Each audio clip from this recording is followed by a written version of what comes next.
ఒక ఊరు రెండు రాష్ట్రాలు. అవును, టీ బరంపురం అనే ఊర్లో రెండు రాష్ట్రాలు ఉన్నాయి. అది ఒకటి ఆంధ్ర, రెండోది ఒరిస్సా. ఇప్పుడు నేను ఏదైతే ఉన్నానో ఈ రోడ్డు అనేది ఈ ఊరికి ఈ ఊరిని రెండు రాష్ట్రాలుగా విభజిస్తున్నటువంటి పరిస్థితి. మనం ఇక్కడ చూసుకున్నట్టయితే ఇటువైపు రామాలయం ఏదైతే ఉందో ఇది ఆంధ్ర ప్రాంతం.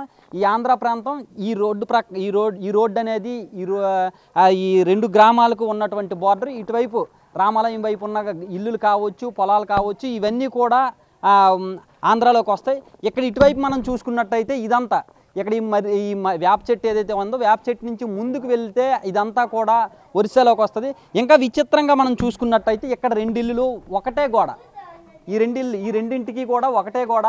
ఈ గోడనే హద్దుగా చేసుకొని ఈ రెండింటి ఇళ్ళని నిర్మించినటువంటి పరిస్థితి. కానీ ఈ ఇల్లు ఏదైతే ఉందో, ఇప్పుడు నేను చూపిస్తున్నటువంటి ఇల్లు ఏదైతే ఉందో ఈ ఇల్లు అనేది ఆంధ్రాలోకి వస్తుంది. ఇక్కడ ఉన్నటువంటి ఈ ఇల్లు అనేది ఒరిస్సాలోకి వస్తుంది. చాలా విచిత్రం, చాలా రేర్గా ఇటువంటి పరిస్థితులు కనిపిస్తూ ఉంటాయి.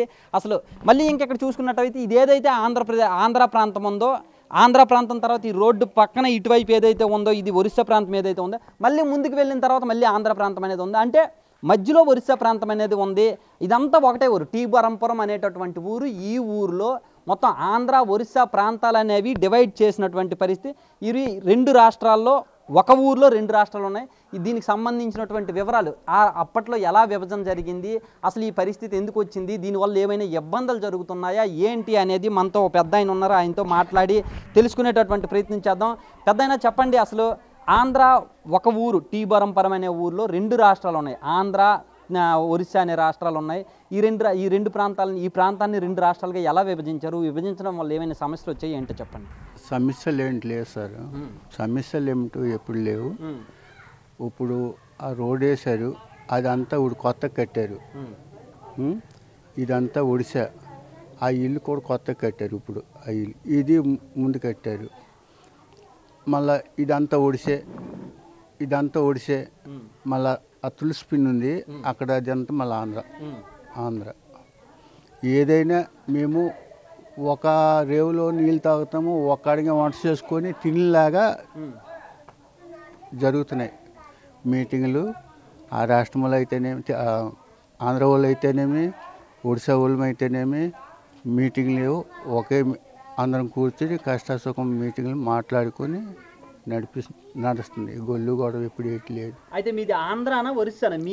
మాదే ఆంధ్ర. మీది ఆంధ్ర. అయితే ఇప్పుడు ఒరిస్సా వాళ్ళతో మీరు బాగానే ఉంటారా? బాగానే ఉంటాం. మీరు అందరూ కలిసే ఉంటారు? అందరం కలిసే ఉంటాం. ఇప్పుడు ఆంధ్రాకి సంబంధించినటువంటి పథకాలు, చాలా పథకాలు ఉంటాయి కదా, సంక్షేమ పథకాలు, అవన్నీ ఒరిస్సాలో ఏమైనా సరే అమలు అవుతాయి? ఒరిస్సా ప్రజలకు ఏమైనా ఇచ్చేటటువంటి పరిస్థితి ఉంటుంది? ఉండవండి.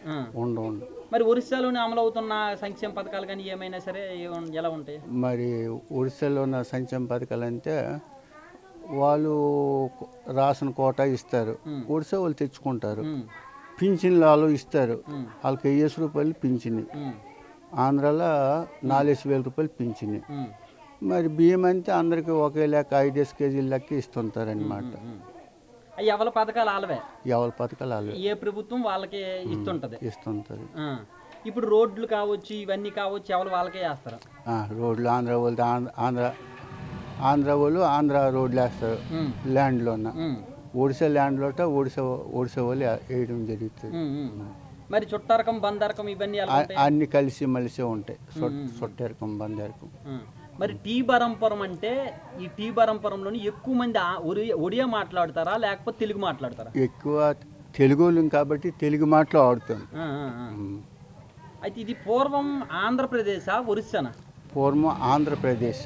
మరి అప్పుడు ఎందుకు అలాగా ఒరిస్సా ఒక ఊరిని రెండు ముక్కలుగా ఎందుకు విభజించారు, రెండు రాష్ట్రాల్లోనే ఎందుకు విభజించారు? ఎప్పుడు ఇంచుమించు 70 సంవత్సరాల క్రితము సర్వే వచ్చింది. ఇది బిట్లు తీశారు. బిట్లు తీగన్నా ఇది ఒడిశాలు చెందింది, అది ఆంధ్రాలు చెందింది. అప్పుడు మా ఊర్లో సర్పంచ్ ఉండేవాడు, 30 సంవత్సరాలు ఏలుబడి చేశాడు. పోటీ లేకుండా అయితే ఎప్పుడు దానికి గవర్నమెంట్ దీనికి చెకింగ్ చేయడానికి పిలిపించిన తర్వాత మరి ఇది ఒడిశా కింద వచ్చింది. అది ఆంధ్ర కింద వచ్చింది. ఓకే. మరి ఒరిస్సా ఆంధ్ర కింద ఒక ఊరిని విభజించడం ఎందుకు? అయితే మేమందరం అయితే ఒరిస్సాలో ఉంటాం, లేకపోతే ఆంధ్రాలో ఉంటాం, అందరం ఒకే రాష్ట్రంలో ఉంటామని చెప్పేసి మీకేం అనిపించలేదా?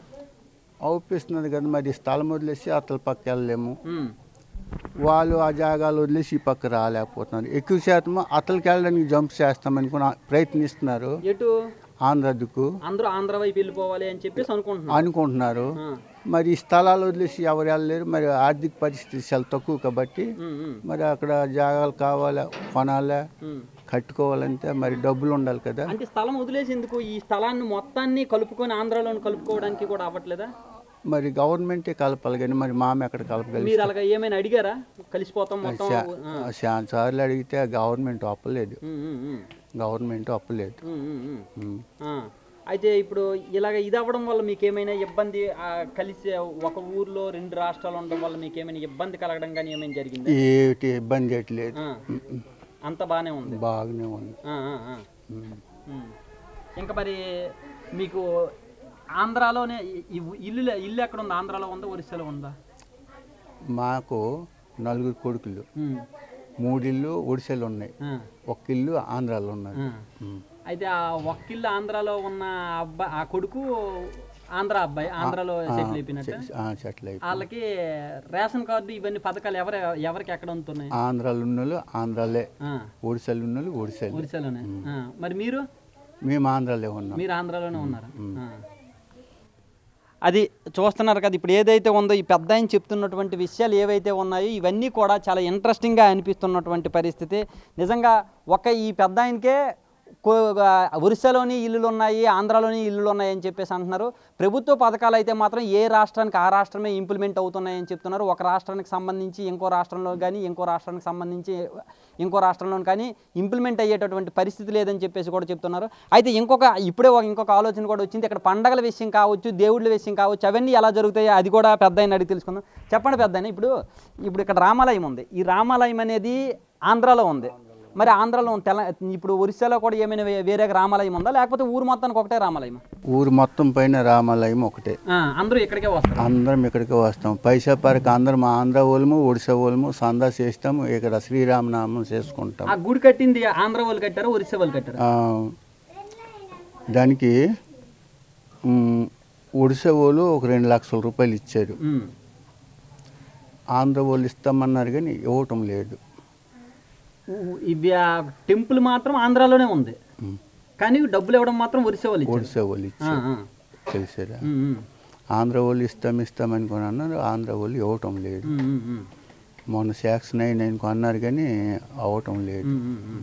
అది దేవుడు పండగలు అన్ని ఎవరు వారు చేసుకుంటారో అందరూ ఒకరే చేసుకుంటారు. అందరూ ఒక్కడిగా చేసుకుంటాం, ఒక రకమే చేసుకుంటాం. ఆంధ్ర ఇల్లు సందా చేస్తాం పైసా పరక, ఒడిశా ఇల్లు పైసా పరక సందా చేస్తాము.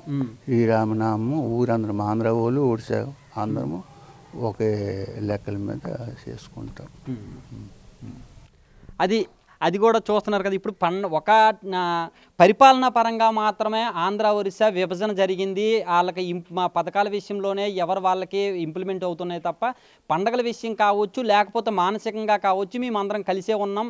టెంపుల్స్ ఇప్పుడు ఏవైతే రామాలయం ఏదైతే ఉందో ఆంధ్రాకి ఒరిస్సాకి ఈ గ్రామంలో ఉండేటటువంటి అందరికీ ఒకటే టెంపుల్ ఉంటుంది. రామాలయం అనేది ఒకటే ఉంటుంది. ఆ గ్రామానికి ఆ రాష్ట్రానికి ఒకటి, ఈ రాష్ట్రానికి ఒకటి అనేది ఏమీ ఉండదు. 2 రాష్ట్రాల ప్రజలను కలిపే మేము ఈ టెంపుల్ని కట్టుకున్నాం. అదే రకంగా అన్ని పండుగలను కూడా కలిసే చేసుకుంటాం. ఏ కార్యక్రమం ఊరికి సంబంధించి ఏ కార్యక్రమం చేసినా కానీ అందరము కలిసే చేసుకుంటాం. ఇక్కడ భౌతికంగా రాష్ట్రాల పరంగా విభజించినప్పటికీ కూడా అందరం కలిసే ఉన్నామని చెప్పేసి కూడా గ్రామస్తులు చెప్తున్నటువంటి పరిస్థితి. కెమెరామెన్ నాగరాజుతో షణ్ముఖ్, బిగ్ టీవీ, శ్రీకాకుళం నుంచి. For more videos like this, subscribe Big TV channel.